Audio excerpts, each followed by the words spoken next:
Oni se zresnijo pač kasneje, ne, ko so že takile gospe in gospodje, kakor jih vidiš tam po 40-ih, 50-ih, takrat je pa čas, da se poročijo. Kaj češ tam mladiče preganja, da se bojo poročili, če pa takrat še ni čas za to, ker se morajo najprej mali živeti. No, poglej take čevlje, imaš ti take noge? Ne, kje? No, vidiš. To so najbolj za orang dragi. Veš da? Nek se vidi razkoš, ne?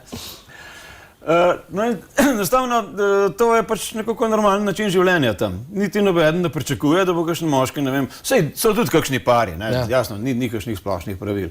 Ampak nasplošno kar lepo velja, da ko se dva spoznata, bosta pač skupaj, dokler bosta, potem bosta šla. Otroci več ali manj pripadajo tisti familiji, odkoder je pač mati.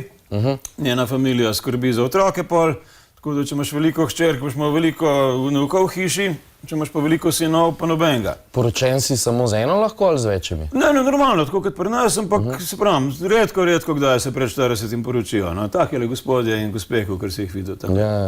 Še nekaj treba omeniti. Namreč rasizem je zelo živa stvar na Jamajki, ampak okrog obrnen. Se pravi, rasizem črncev do belcev. A res? Prvič lahko hitro opaziš, da tebe vsi naderajo, da si rasist. Ampak ne mislijo pretirano resno. Recimo, marsikdo bo prederjal, pa bo hotel biti ali tvoj vodič, ali ima kakšnega sorodnika, ki bi ti nekaj zelo ugodnega prodal, ali bože nekaj najde. Takim možakrem se reče hustler in hustlerji so praktično vsi.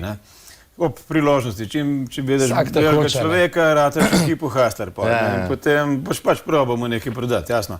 Če ima toliko denarja, da je priletel na Jamajko, potem ima denar in ga je treba olupiti. So tebe tudi?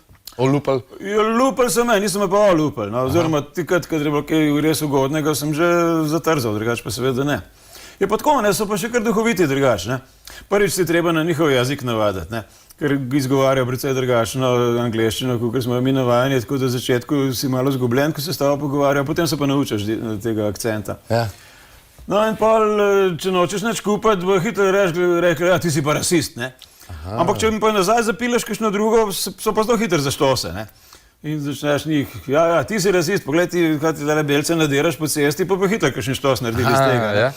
Tako da najprej se pokažejo kot sovražni, če se pa vidijo, da se zafrkavaš, pa bosta hitro prijatelja, ne. Pač bo že probal, kolikor se bo dal, da te bo čim prej okolo obrnil, če ne, pa lahko greš ta pol tudi na pijačo, pa se sicer redko kdaj zgodi, ampak bo tudi on kakšno plačal, ne samo ti. Si imel kakšno negativno izkušnjo tako? Je rahlo negativno, bo kaj prav hudega. Marsikdo ti prelaufa, pa pravi, ja, no hustling, kar se pravi, da mi ne bo nič golfal, pa ti že nekaj podvali. Ampak ni nič tazga groznega. Odvisno, kakšen si ti. Če si pa tečen, pa pri prilivu boš pa kakšno hitro fasal, ne. Pa ne smeš jih fotografirati, tako, ne da bi oni to vedeli, pa da bi ti dovolili. Najprej ponavadi ti pa ne dovolijo. Ko se spomnim, recimo, sva šla in sadje kupiti, pa imel tam eno revijo, mislim, da je bila nemška, in je bila njegov obraz noter na srednji strani. In je bil besen, ko sam satan, da je ta prekleti Švaba njega fotografiral, ni pa njemu ne splačal, ne. On je pa sigurno zaslužil milijarde s tisto sliko, po njegovem. In se mu zdaj tole čisto nesprejemljivo. Tako da je tudi meni zelo, sicer pol, ko sem kupil neki sadje, pol je pustil, da ga malo posnamem, ampak prej se ga boš videl, ga imam, danes sicer ne, ampak naslednjič, ko greva na Jamajko, ti ga bom pokazal.